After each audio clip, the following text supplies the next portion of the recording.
Good afternoon. This is Marvelous Brown, aka Vail, and I'm pushing more power than a Duracell. And I have a guest today by the name of Mr. Darius Adams. Go ahead, introduce yourself. What's going on, everyone? I'm Darius Adams. I'm a junior music education major from Nashville, Tennessee. All right. And you said a very valuable thing, which is being a music education major. Yeah. And that's pivotal to what part of what we're going to be talking about today. How does music and technology, coexist, and how do we transform users from being technology consumers to producers? And offline, we talked about, Finale, Sibelius, MuseScore. These things are some software that we use in the music education field. So what do you think we could do to make sure that people who are new users, more fluent and it helps them? Well, I think this also comes back to classes. The foundation with music theory helps a lot. So being confident in your music theory, knowing your music theory, knowing your chords, knowing all your triads, your sevenths, and all that great stuff. I think being confident and stuff like that definitely would help you when it comes to putting stuff in Finale and MuseScore and stuff like that. It's gonna make your life so much easier. I feel like that definitely help. It's knowing your foundation that you're supposed to have. So with knowing our foundation and having a foundation is very pivotal. But what about the actual usage of these programs? You can know all these things, but there's some people out there that really don't even know what they're doing. They just so used to use a pencil and paper, but how does this help us? How does Finale, Sibelius, MuseScore, how does that help us, and how can we make sure that people who are using it for the first time use it the second time? Well, I think that it helps, one, because with these programs, you're hearing what you want to produce. These programs, of course, you have specific instruments, and it's displaying what you would hear if you were in front of a band. Of course, it's not going to be the exact same because no band is perfect, and it's not going to be all right. And sometimes you have to change stuff. But just hearing the characteristics of the instrument and the placement that you guys are putting them in, on the program and stuff like that, I think that helps a lot.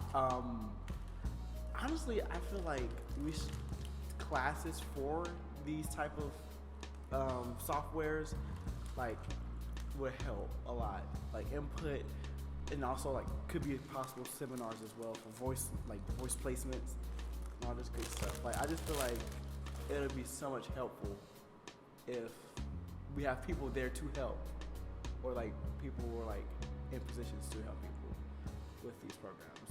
So, you said we need classes and things of that nature. What if you were in a position to hold a class for this software? What would be a subject that you would convey to your students? One, I already mentioned voice placements for specific instruments.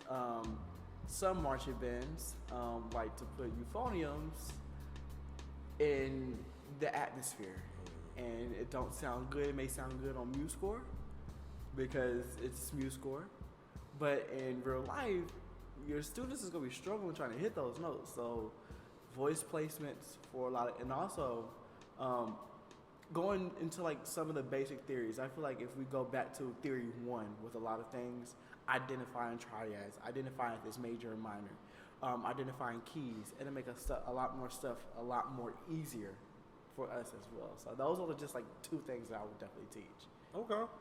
And that's real deal things that we need to go over, because if you don't, that's a lot of things that could potentially come and bite you in the behind later. Because if you don't know how to put your voice placement and you're solely relying on the technology without the foundation, some things are going to fail. You put music off and you put it in front of the students, it's going to be They're going to look at you like, what? It sounded like this on the software, but now it sounds totally different. And one thing that, my band director from high school, Mr. Andre Newsom, shout out to you, Mr. Andre Newsom. But he said, you know, everything gonna sound good at finale. That's true. Everything is gonna sound good. It's gonna do exactly what you want it to do. However, is it gonna sound good with the intonation? Is it gonna sound good with making sure that everybody's playing the rhythms? Are you putting the rhythms correctly on the paper? You know, it's these technology things are great, but we got to make sure that we know what we're doing and how we are combating it. I agree. So with that being said, Darius, do you have anything else that you want to add, like regarding any software, like that you use, your personal experience with it? Okay, me personally, I use MuseScore. I've tried a lot of other softwares. I've tried Finale. Finale was a little complicated for me to figure out, so I just left it alone. Then I started Noteflight. Now, Noteflight, I forgot all about that. Noteflight is a good one, but I also, Noteflight taught me a lot. I use alternate instruments for specific instruments. What do I mean by that? For you know, Noteflight, we didn't have horn. We had alto sax. Like baritones. There were no baritones on Noteflight. I had to use tenor sax. So knowing your alternate instruments from woodwind and brass, that definitely taught me what that is. Like that definitely helped me out. Only thing I messed up on was like I put alto sax in the wrong key. But we're not gonna talk about that. So that's things that we can learn. But personally, I went to MuseScore because it sounds more realistic. Like it sounds like a full ensemble. If I play a flute and put a concert B flat on flute and listen to it on MuseScore, it's gonna sound just like the flute that I have at home right now playing a concert B flat. So it's just the characteristics that I learned. And it's also pretty easy. You have notes at the top. You put the note in. Make the rhythm, it's going to sound what it's supposed to sound like. So that's my personal experience. I shuffled around and now I'm at MuseScore. Well, I appreciate you being here today on this podcast.